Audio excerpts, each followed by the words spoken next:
والا دن تھا،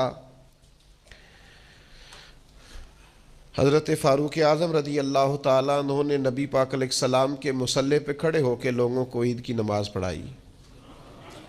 اور پھر اللہ کے محبوب کی امت کے مابین خوشیوں بھری محبتوں بھری انہوں نے ملاقاتیں بھی کی، لیکن گھر گئے تو اچانک آنکھوں میں آنسو آ گئے، اور وہ آئے تو وہ تیز ہو گئے آنسو۔ تو گھر والی کہنے لگی آپ کا ہر جگہ یہی حال ہے، آج عید کا دن ہے مسرت کا اور آج بھی آپ رونے لگے۔ آپ فرمانے لگے تو ٹھیک کہتی ہے، مجھے بھی اندازہ ہے کہ آج خوشی کا دن ہے، عید الفطر ہے، روزے گئے ہیں تو رونا نہیں چاہیے، خوشی کرنی چاہیے، تو کب پھر آپ کیوں رو رہے ہیں؟ تو فرمانے لگے بس کیا کروں، دل نرم ہے، ایک بات یاد آ گئی، اس نے رلا ڈالا ہے۔ کہ حضور کیا یاد آیا؟ فرمانے لگے میرے دل میں خیال آیا ہے عید تو اس کی ہے نا جو قبول ہو گیا ہے، جس کے روزے قبول ہو گئے، جس کی نمازیں قبول ہو گئیں،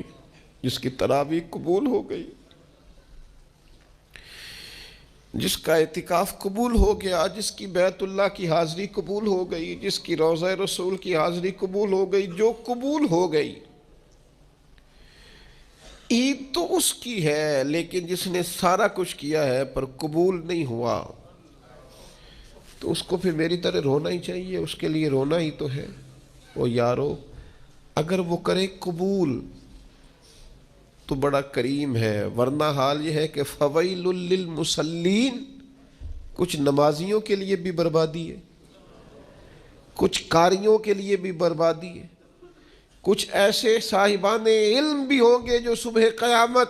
معاذ اللہ ثم معاذ اللہ، حضرت ابو ہریرہ فرماتے سب سے پہلا حساب ہی قاری کا، سخی کا اور شہید کا ہوگا، اور ان کی اپنی تصنع، ریاکاری اور دکھلاوے کی نیتوں کی بنیاد پر ان کے اعمال دھتکار دیے جائیں گے۔ دعا کرو اس کے حضور قبولیت ہو جائے، اگر تو وہ کر لے قبول ہو جائے مہربانی، تو حضرت صدیق اکبر جا کے حضرت بلال حبشی کو خریدنے کے لیے کھڑے ہیں، کہتے ہیں میرا گورے رنگ والا غلام رکھ لے، یہ کالا حبشی غلام مجھے دے دے۔ تو وہ حضرت بلال جس کے غلام تھے وہ کہنے لگا اگر میں 7 پیسے بھی مانگوں تو کہا جتنے تو کہے۔